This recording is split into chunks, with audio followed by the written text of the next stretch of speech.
Good evening, and welcome back to the Poe Museum.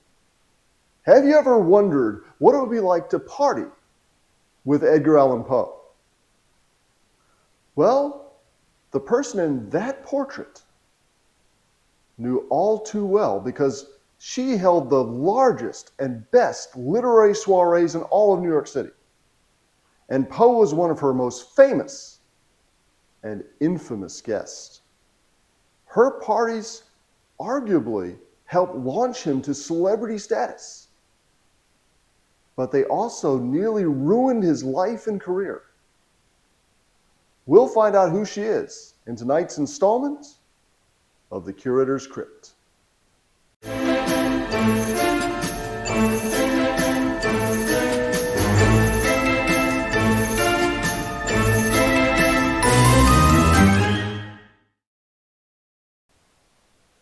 This is Anne Charlotte Lynch.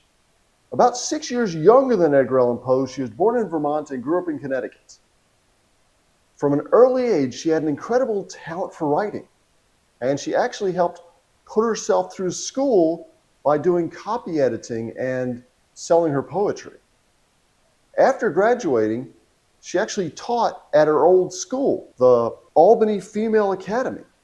Then she became a private governess, and then a composition instructor of the Brooklyn Academy for Young Ladies, and she kept writing.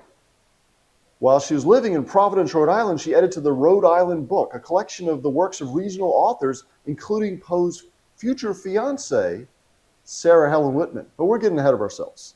She moved to New York City in about 1845, so roughly a year after Edgar Allan Poe got there, and about the same time this portrait of her was painted. So this is how she would have looked when Poe knew her. Now, when she got there, she continued writing and editing, but also teaching school. And to top it off, she was a sculptor. She sculpted portrait busts, and she was actually pretty good at it. But her real passion was hosting literary soirees. Now, these weren't just the regular parties where high society gets together to see and be seen. These were really literary and creative parties where she tried to get the city's leading writers and visual artists and actors and editors and other creative thinkers all together in one place to share ideas, to share their latest poetry, or to show off their latest artwork. And before you know it, hers were the most popular soirees in New York City. Now, how Poe came to her attention is a little bit uncertain, but it seems to have happened in early 1845, right after he rose to fame with the publication of The Raven, which came out in late January, early February. Before you know it, newspapers and magazines all over the country were picking up the poem, and little kids would follow him around saying, "Nevermore, nevermore." He'd flap his arms like a big raven. Then the February 1845 issue of Graham's magazine, one of the leading magazines in the country, ran a profile of Poe and had a portrait of him. This one, although it looks nothing like him, it was right on the front page. So Poe is starting to achieve a status he'd long dreamed for. And he became exactly the kind of person that old Lynchy here wanted to attend her parties. So that brings us back to the question that began this video. What was Poe like at parties? Was he just sort of a gloomy guy moping around the food table, not speaking to anybody? Or was he just a rowdy guy who got down and wrecked the place? Well, we do have descriptions of him being an excellent dancer. But aside from that, we have her descriptions of what it was like to see Poe at one of her parties. During the time that he habitually visited me, a period of 2 or 3 years, I saw him almost always on my reception evenings, when many other guests were present. In society, so far as my observation went, Poe had always the bearing and manners of a gentleman, interesting in conversation, but not monopolizing, polite and engaging, and never, when I saw him, abstracted or dreamy. He was always elegant in his toilet, quiet and unaffected, unpretentious in his manner, and he would not have attracted any particular attention from a stranger, except for his strikingly intellectual head and features, which bore the unmistakable character of genius. So he had a big head. And actually, in Poe's lifetime, he did comment on his large poetical head. He, at the early part of his life, was a believer in phrenology, that you could really understand someone's personality based on the shape of their skull. So he thought that having his large, wide forehead meant that he was very poetic. No pun intended. We unfortunately don't have any letters that survive from Poe to Lynch, but we actually do have 3 surviving letters that Lynch wrote to Poe, so we have evidence that a correspondence existed between them. And you'll never guess where the very first of those letters from Lynch to Poe now resides.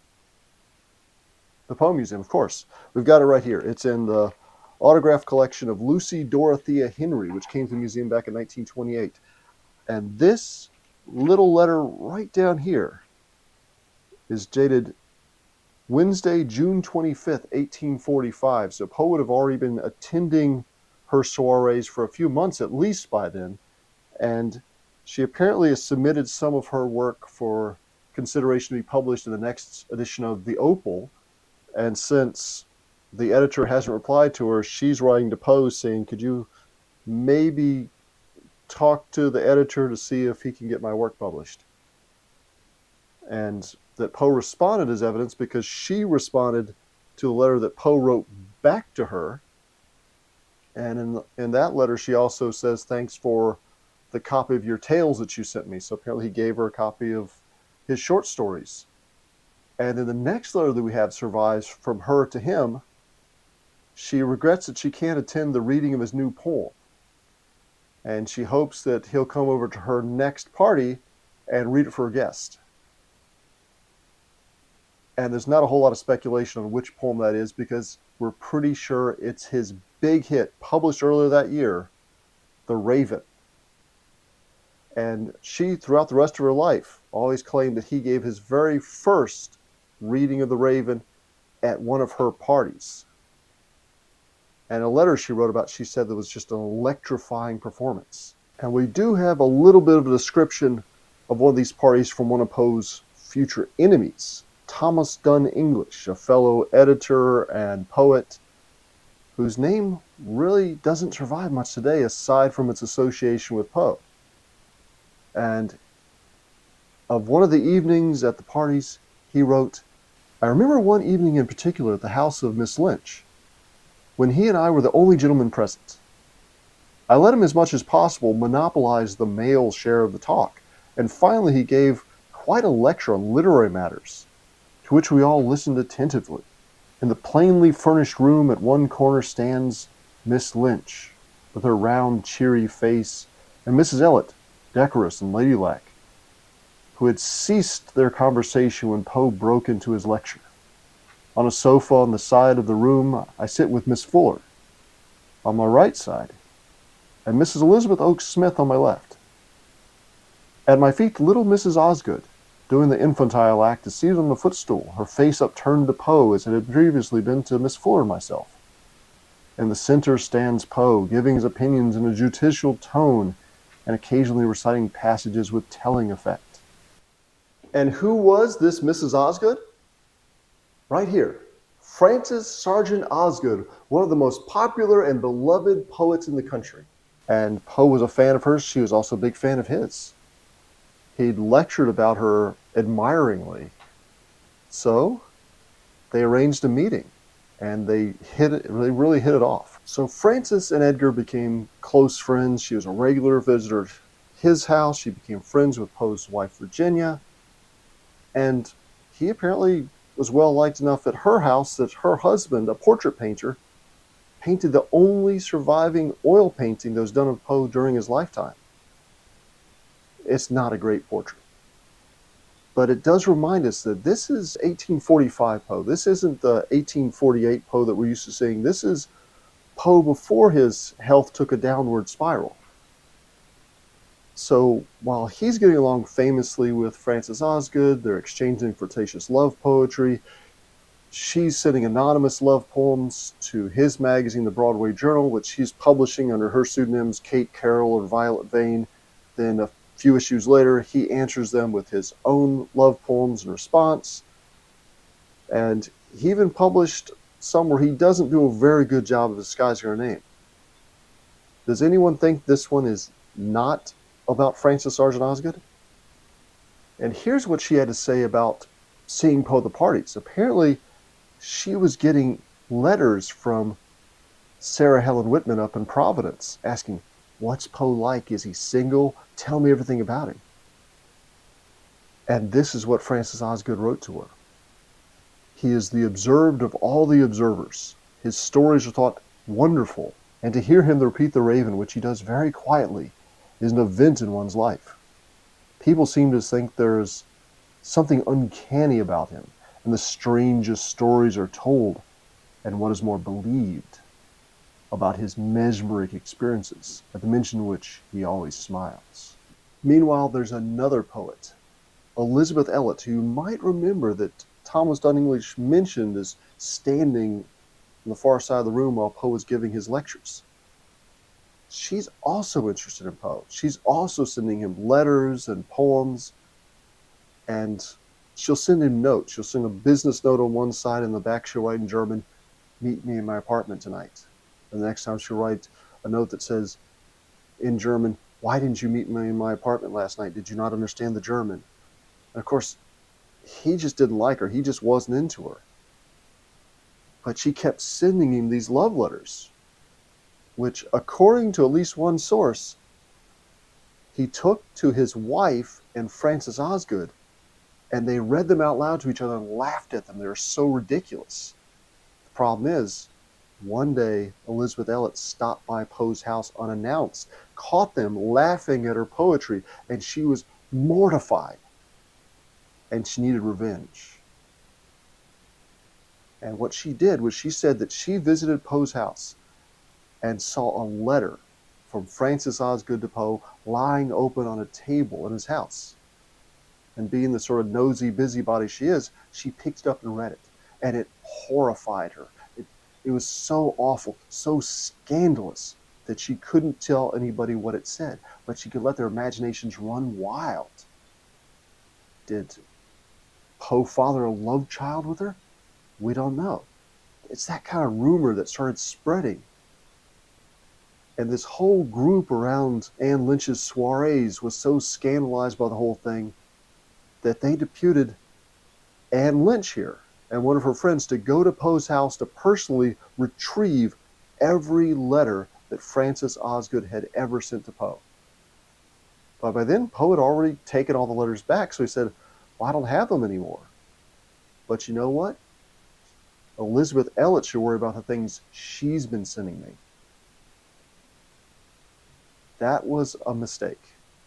It created more trouble for her. But before you know it, Elizabeth Elliot, whose husband was living down in South Carolina, sent her brother to Poe's house to threaten him and say, I demand a retraction of what you said. And Poe, either because he wanted to challenge him to a duel over this offense to his honor, or because he just wanted to defend himself, went to get a pistol from Thomas Dunn English. English, of course, said, there's no way I'm giving you my pistol. You need to take care of your own matters. And those two got into a fist fight. And according to who do you listen to, Poe said he left him a bloody heap on the floor, and English said that he left Poe hiding underneath a couch. I tend to believe Poe's story because Poe wrote it during English's lifetime, whereas English gave his side of things after Poe was dead and couldn't refute it. But this kicked off a feud between English and Poe that lasted pretty much for the rest of their lives, and it really culminated in Poe suing English for libel over some of the things he'd written about Poe, calling him a scoundrel and a cheat and accusing him of committing a fraud. And Poe just said, that's all I can stand. I can't stand anymore, and sued him and won enough money to furnish his house. And meanwhile, Poe had been kicked out of Lynch's parties. He couldn't go back anymore. He's taken off the guest list. So he wrote a letter of apology to her, claiming he'd been temporarily insane. And he never would have said those things about Mrs. Elliot if he hadn't been insane at the time. But now, he still couldn't go back to the parties, but they thought that he was mentally ill and wouldn't associate with him. So this wrecked Poe's chances. He wasn't welcome in polite society in New York anymore. And not long after that, he and his wife and mother-in-law moved out of the city altogether, moved up to a little cottage in the countryside.